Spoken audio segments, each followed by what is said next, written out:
Within this area, we have 3 solar plants. These solar plants are located around 15 kilometers from the town of Lichtenberg.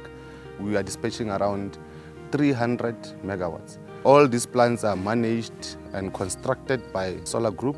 The power is generated through the solar panels. Obviously, you get the resource, which is your sun, getting absorbed by the solar panels, going through our inverter transformer stations. That's where the power is converted from DC to AC.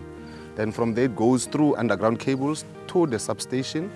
From the substation is then linked or tied to Eskom national grid through their transmission lines to the off-taker. In this case, the off-taker for Selemela 2 and 3 is Tronox Mineral Sand, located in the KZN province and other locations around the country. The project has the use of system agreement with Eskom, meaning they can utilize the Eskom transmission lines to transmit this power to the buyer or the end user. Also the wheeling agreement. The buyer has the wheeling agreement with Eskom and they pay a fee for that. It's the same as when you are utilizing the road from here to Johannesburg, you're gonna be paying some toll gates to utilize the road.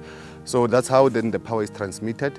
On the project side, we have a metering, which then records the exported energy. And also on the buyer side, they do have the meter for the power that they have received. So the power that is delivered to the grid is offset against the power that is being utilized by the off-taker or the buyer.